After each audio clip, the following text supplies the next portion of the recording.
महाराष्ट्र निकाय चुनाव के तहत हुए 29 महानगर पालिकाओं के चुनाव में बीजेपी और शिवसेना शिंदे गुट को बम्पर जीत मिली है। खासतौर से बीएमसी की बात करें तो ठाकरे बंधुओं के पैर उखड़ गए हैं। 25 साल की सत्ता हाथ से खिसक रही है। इसे बचाने के लिए ठाकरे बंधुओं यानी उद्धव ठाकरे और राज ठाकरे ने न जाने कितने जतन किए। सारे मतभेद भुला करके एक हुए, लेकिन कामयाब नहीं हो पाए।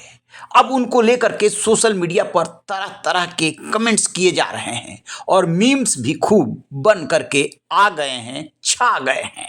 टीएमसी चुनाव परिणाम के बाद 3 चीजें ट्रेंड कर रही है। उसमें सबसे ऊपर रसमलाई है, इसके बाद अन्ना मलाई और राज ठाकरे। आखिरकार ये राज क्या है, इनकी क्यों चर्चा हो रही है? यूजर लिखते हैं बीएमसी रिजल्ट को टैग करते हुए, खा लो रसमलाई फ्रेंड्स। दूसरे ने लिखा, राज ठाकरे रसमलाई में डुबकी लगा रहे हैं। बीइंग पॉलिटिकल नाम के यूजर ने लिखा, राज ठाकरे की नई रसमलाई की दुकान में आपका स्वागत है। जो स्पेशल मीम्स और तस्वीरें आई हैं उसमें बीजेपी के तमिलनाडु के नेता अन्नामलाई रसमलाई बांट रहे हैं। आपको बताते हैं कि आखिरकार रसमलाई, अन्नामलाई और राज ठाकरे क्यों छाए। दरअसल ये पूरा विवाद अन्नामलाई के मुंबई में दिए एक भाषण और उसके बाद राज ठाकरे की प्रतिक्रिया से कनेक्टेड है। तमिलनाडु बीजेपी नेता अन्नामलाई ने एक चुनावी सभा में मुंबई को अंतर्राष्ट्रीय शहर बताया और कहा कि ये सिर्फ महाराष्ट्र का नहीं बल्कि पूरी दुनिया का है। इस पर राज ठाकरे ने तीखा हमला बोला। उन्होंने अन्नामलाई का नाम घुमा दिया और रसमलाई कह करके मजाक उड़ाया। कहा, तमिलनाडु से एक रसमलाई मुंबई आया है, तुम्हारा यहाँ क्या कनेक्शन है? हटाओ लूंगी, बजाओ पुंगी।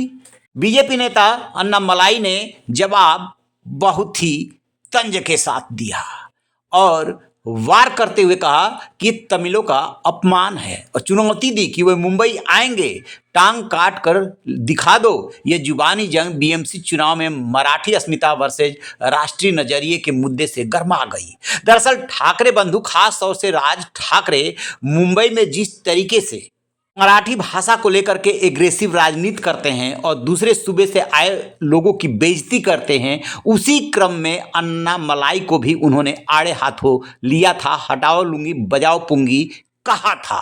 उत्तर प्रदेश और बिहार के लोगों की जिस तरीके से उनके कार्यकर्ता पिटाई करते हैं, ये मुंबई भूली नहीं है। अब राज ठाकरे की वही कही हुई बातें छाई हुई है और उसी से कनेक्टेड मीम्स बना करके तंज कसे जा रहे हैं। बेंगलुरु से बीजेपी सांसद तेजस्वी सूर्या कह रहे हैं कि मुंबई बीजेपी को एक बहुत ही मीठी रसमलाई जीत की बधाई हो। आपको याद है ना, हरियाणा चुनाव में जलेबी अचानक छा गई थी। उस समय हुआ यूं था कि विधानसभा चुनाव 2024 में जलेबी की चर्चा खूब हुई। कांग्रेस नेता राहुल गांधी ने प्रचार के दौरान गोहाना में मशहूर मातूराम की जलेबी खाई और उनकी जम करके तारीफ की। उन्होंने कहा कि ये जलेबी इतनी स्वादिष्ट है कि इन्हें फैक्ट्री में बनाकर पूरे विश्व में एक्सपोर्ट किया जाना चाहिए। राहुल ने मंच पर जलेबी खाई और डिब्बा दिखाया। कहा, आज मैंने अपनी जिंदगी की सबसे अच्छी जलेबी खाई है। ये बात वायरल हो गई। बीजेपी और सोशल मीडिया पर ट्रोल्स ने उनका जम करके मजाक बनाया, खास तौर से फैक्ट्री लगाने वाली बात को लेकर। राहुल गांधी ऐसा कहते समय भूल गए कि जलेबी ताजी अच्छी लगती है, फैक्ट्री में यदि आप जलेबी बनाएंगे तो ताजी नहीं रह जाएगी। इसी बात को लेकर के खूब उनका मजाक उड़ा।